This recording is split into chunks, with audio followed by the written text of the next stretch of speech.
कधी लावलेला आहे बाग? 2 वर्षापूर्वी. पावणे 2 एकरशी ड्रॅगन फ्रूट आहे, रेड कलरमध्ये. आणि यातून सरासरी उत्पन्न, वार्षिक उत्पन्न 9 ते 10 लाख रुपये असेल. म्हणजे हे ऊस वगैरे पीक आपलं रेग्युलरचं आहे, त्याला काहीतरी वेगळं वळण. आता हा जो बाग आहे तो आम्ही 2022 मध्ये लावला आहे. 2 वर्ष पूर्ण झाले त्याला. हे अशा प्रकारे याचं फूल असतं. तरी आता ह्या प्रत्येक झाडाला जवळपास एक 10-15 फूट लागतात. म्हणजे प्रत्येक झाडाला जवळपास 10 ते 15 किलो माल लागतो सध्या. आता आम्हाला याच्यामध्ये मागच्या लॉटला आताच एक लॉट निघाला आमचा, तेव्हा याच्यामध्ये आम्हाला 50 कॅरेट माल निघालेला आहे. 50 कॅरेट, एका कॅरेटमध्ये जवळपास 15 ते 18 किलो माल बसतो. म्हणजे 50 कॅरेट म्हणजे जवळपास 1000 किलो पर्यंत आम्हाला याच्यामध्ये माल निघालेला आहे. आणि आता जे हे विजिटला आलेले आहेत हे शेतकरी, हे कुठून आलेले आहेत? हे आंबेजोगाईवरून आलेले आहेत, उमराई या गावावरून. यांना तुमच्यापासून हे नवीन रोपटे ड्रॅगन फ्रूट? हो, रोपाची पण विक्री.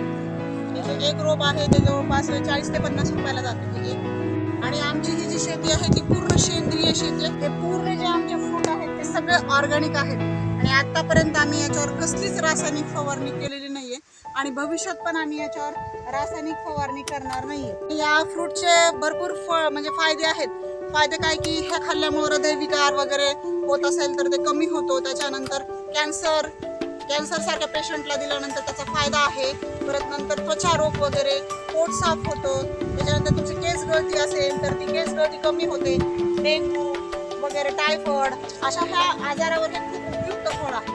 आणि आता सध्या आपल्या मार्केटमध्ये म्हणजे हे नवीन होतं मागच्या वर्षीपर्यंत, लोक आता खात आहेत. आणि हे जर आता मला जर ऑर्डर करायची तर तुमचा नंबर काय आहे? म्हणजे कोणा शेतकऱ्यांना जे पाहतायत व्हिडिओ यांना जरी ऑर्डर करायची असतील ड्रॅगन फ्रूट तर तुमचा कॉन्टॅक्ट नंबर? तर आमचा कॉन्टॅक्ट नंबर आहे 9764757790. तरी मी खाली दिलेल्या लिंकमध्ये मी यांचा नंबर तुम्हाला देत आहे. गीतांजली व्यंकट लटपटे. शेतकरी ड्रॅगन फ्रूटची पाणी करण्यासाठी असतो. मला याची लागण करायची माहिती नाही काही. कसं आहे तुमचं मत काय आहे की पीक घ्यायला हरकत नाही शेतकऱ्याला? कारण ह्याच्यामध्ये मध्ये जे 10 फुटाचं अंतर आहे, दोन्ही पिकाचा 10 फूट आहे, ह्या पोलाचा आणि या पोलाचा आणि या पोलाचा. तर याच्यामध्ये सरळ तुमचं छोटं ट्रॅक्टर चालतं आणि याच्यात आंतरपीक पण घेता येतं. म्हणजे आपलं पीक पण 2-3 वर्ष कुठलं कमी होत नाही. तर मग आता शेतकऱ्याला जरूर हे लावावं, कारण शेतकऱ्याला साईड बिझनेस काहीतरी पाहिजे.